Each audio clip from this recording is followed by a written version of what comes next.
Let's talk about graduating your assistant from task manager to project manager. My name is Tim Francis, founder of a handful of companies, including Great Assistant. Today in this video, I'm going to cover for you a few elements. Number one, defining what a task manager is and defining what a project manager is. Secondly, giving you a roadmap for what it would take for your assistant to go from being a task manager to being a project manager. An important tool called task stacking and how that will really speed things up for you.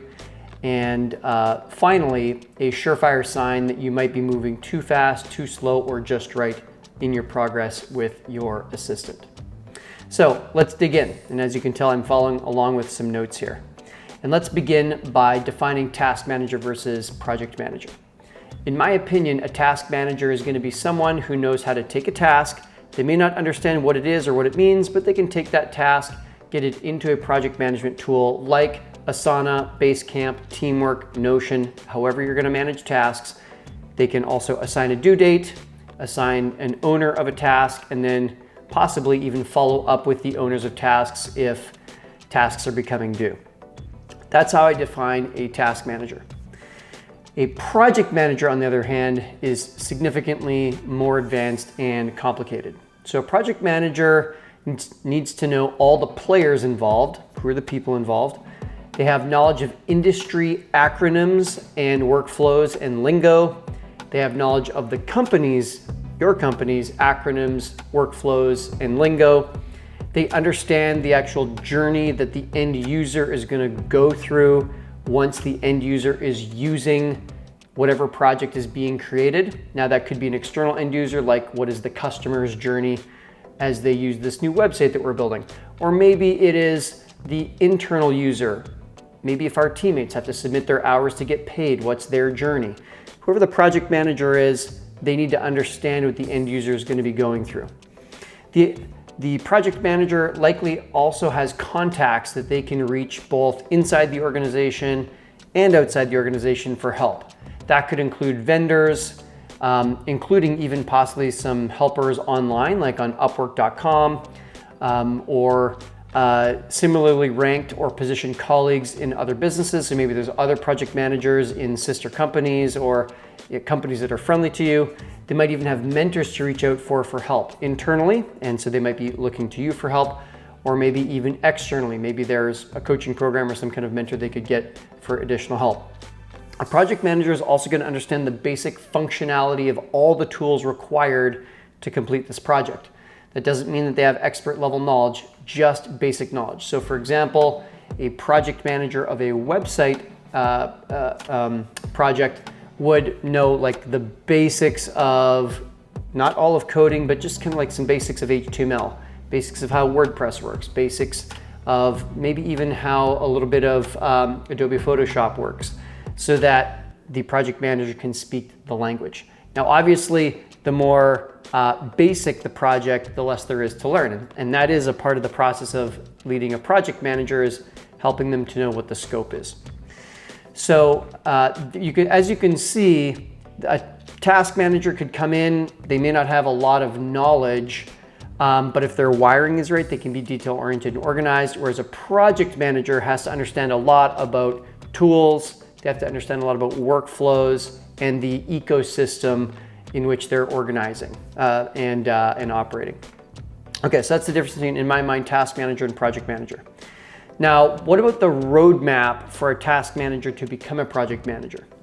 So over time, it's definitely possible for a task manager to graduate into a project manager role if the task manager is motivated and if the project manager is equally as motivated. And it is a two-part process, kind of like 2 feet walking. You need a right foot and a left step, and a right step and a left step, right, left.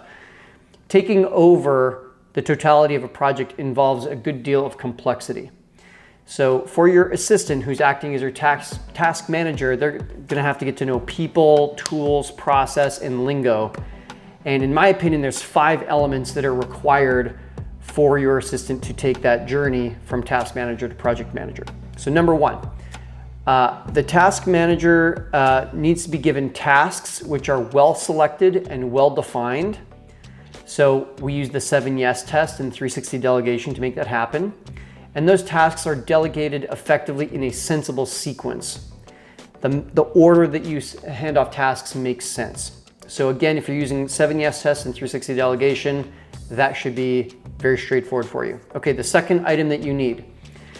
We also need a motivated coach who takes and makes the time to coach, offering sufficient supervision, feedback, and coaching to your assistant.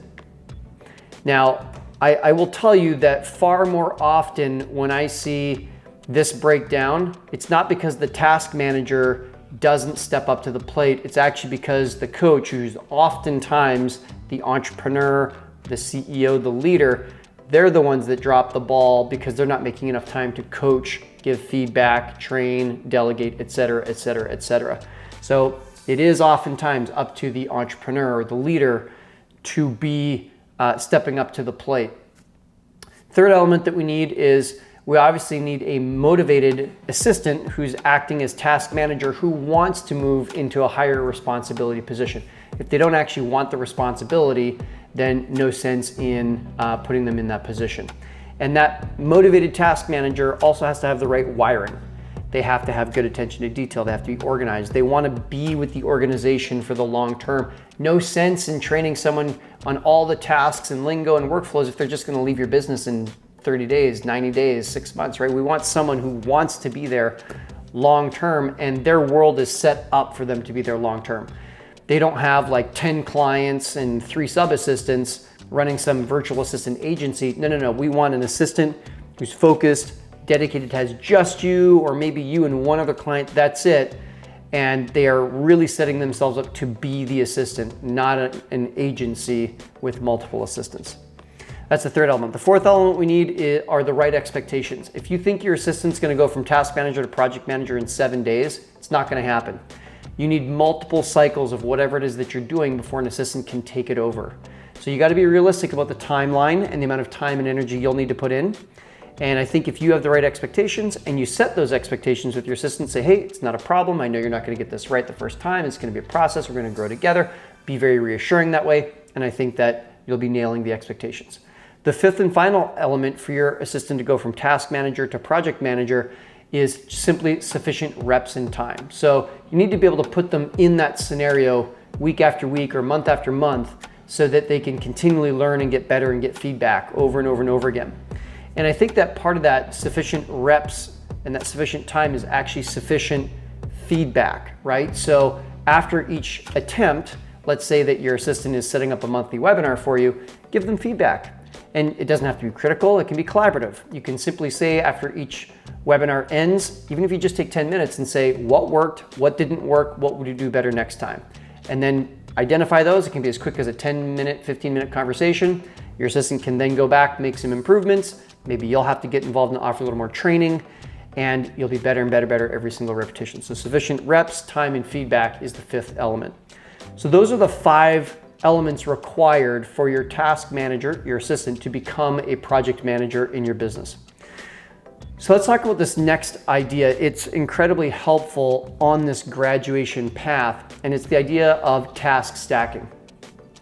So in my experience, for a task manager to graduate into a project manager, task stacking is an exceptional strategy. So in short, what is task stacking? It's when you take a project, you break it down into subparts, and then the task manager learns each independent component part. And then by delegating all these tasks that are really near to each other, pretty soon you can group them all together, task stack them, and now you can delegate the whole pile together. So I'll give you a true story. 10 years ago, I was hosting a lunch and learn every single month at the local Hilton Hotel in my home city. At the time, I lived in Edmonton, Canada. Lots goes into hosting even a simple lunch and learn event of 20, 30, 40 people. There's a lot involved. I'll give you a flavor of some of the tasks. So first of all, we would have to send an email broadcast to all of our past attendees to invite them to each successive lunch. We'd have to give them the date, the time, the location. Secondly, every single month we'd have to go into meetup.com, which was how we promoted our events and we attracted entrepreneurs to come attend. We'd go into the admin area of Meetup and send a DM to all of the participants in our group, again, inviting them out, giving them the date, time, and location. We would also have to contact the Hilton every single month to book it, and then call again a second time the week of the presentation to confirm that everything was a go. We would also have to book a volunteer to come and work the front desk and process registrations as attendees were coming through.